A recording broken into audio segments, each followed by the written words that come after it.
인생 후반전, 돈 쓰는 기준이 달라져야 합니다. 환갑을 넘기고 나니 문득 이런 생각이 듭니다. 이제 번 돈은 다 벌었는데 왜 통장은 늘 불안할까요? 젊었을 땐 돈을 벌면 됐습니다. 조금 모자라도 다음 달 월급이 있었고 몇 년만 더 버티면 승진도 있었죠. 하지만 60을 넘으면 상황이 완전히 달라집니다. 매달 들어오는 돈은 한정적이고 나가는 돈은 예상보다 많습니다. 병원비, 생활비, 경조사비, 그리고 예상치 못한 마음의 지출까지. 인생 후반전에서는 버는 법보다 지키는 법이 훨씬 더 중요합니다. 오늘은 60대 이후 절대 돈 쓰면 안 되는 4가지 지출에 대해 진솔하게 이야기해보려 합니다.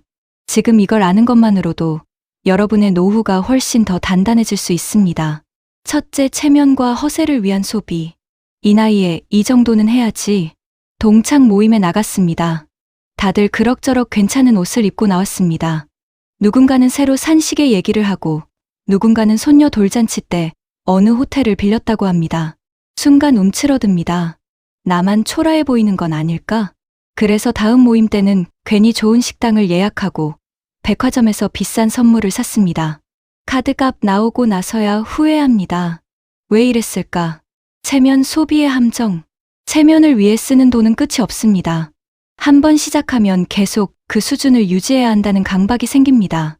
더 큰 문제는 이런 소비가 자존감을 채워주지 못한다는 겁니다. 오히려 남들에게 어떻게 보일까에 집착하게 만들고 지갑만 비워버립니다. 진짜 품격은 어디서 나올까요? 70대 중반의 한 선배님 말씀이 생각납니다. 나이 들면 옷이 아니라 말투가 품격이야. 백화점 쇼핑백이 아니라 여유 있는 미소가 명품이지. 맞습니다. 진짜 품격은 태도에서 나옵니다. 조용히 경청하는 자세, 후배에게 밥 한 끼 사주는 넉넉함, 어려운 사람에게 건네는 따뜻한 말 한마디. 이런 것들은 돈으로 살 수 없습니다. 실천 방법에 대해 알려드리겠습니다. 모임 비용은 정해진 금액만 쓰기. 이번엔 내가 낼게라는 말 줄이기. 명품보다 편안한 옷 선택하기.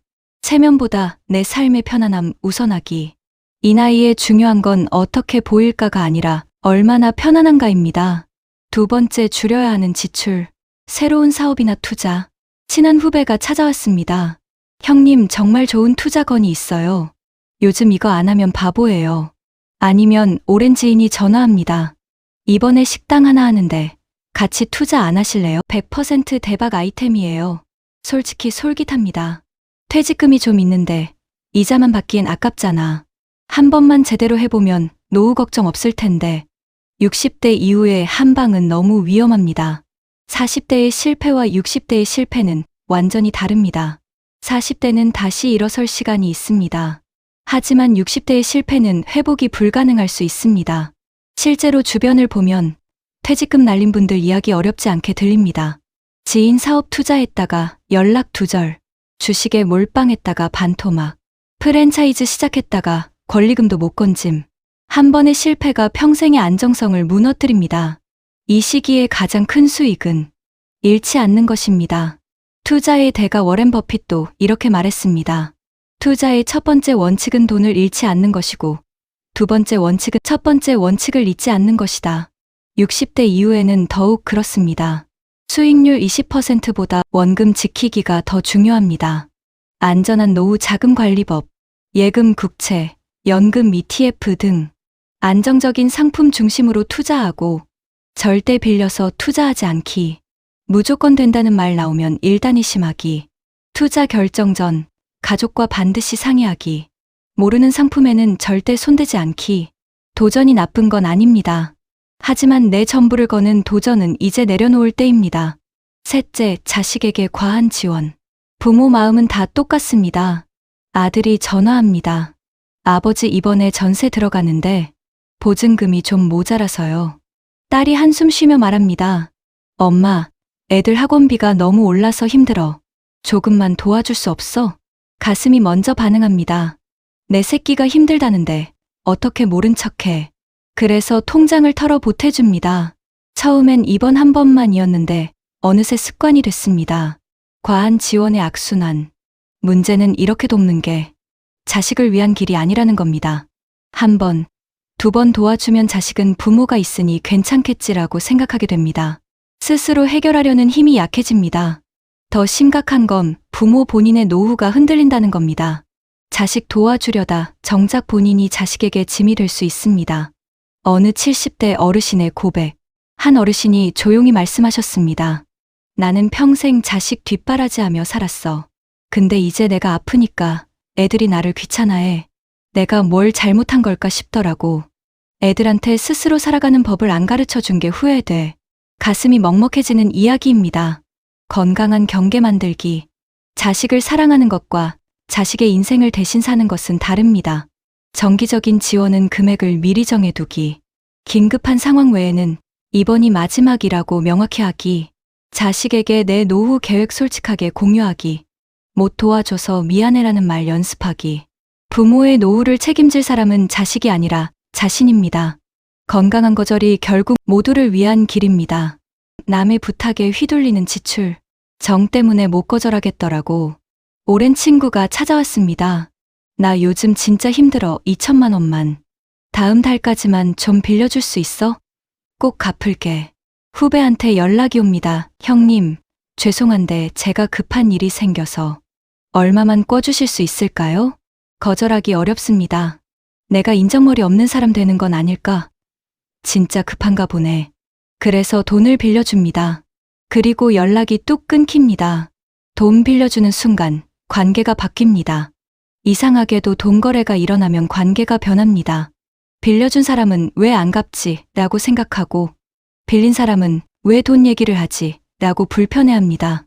결국 돈도 날리고 관계도 깨집니다. 한 어르신의 뼈아픈 경험. 60대 후반의 한 분이 말씀하셨습니다. 친구한테 3천만 원 빌려줬어. 20년 지기였거든. 그런데 그 친구 이사 가더니 연락 끊었어. 그 돈이면 나 지금 병원비 걱정 안 해도 되는데 후회해도 소용없더라고. 거절은 이기심이 아닙니다. 60대 이후의 돈은 정이나 의리보다 생존이 우선입니다. 이건 냉정한 게 아닙니다.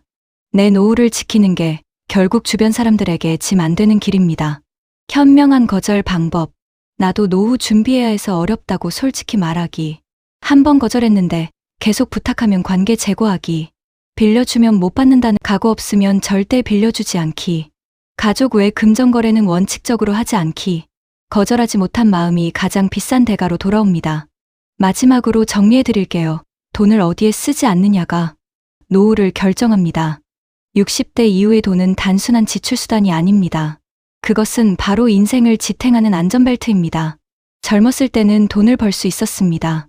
하지만 이제는 지키는 게 더 중요합니다. 노후를 위해 하지 말아야 할 지출 4가지. 체면과 허세를 위한 소비. 품격은 소비가 아닌 태도에서 나옵니다. 새로운 사업이나 투자, 이 시기에 가장 큰 수익은 잃지 않는 것입니다. 자식에게 과한 지원. 내 노후를 책임질 사람은 자식이 아닌 나 자신입니다. 남의 부탁에 휘둘리는 지출. 건강한 거절이 모두를 위한 길입니다.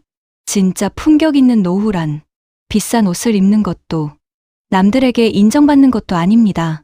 내 삶을 스스로 책임지며 누구에게도 짐이 되지 않고 조용히 여유롭게 살아가는 것. 그게 진짜 품격입니다.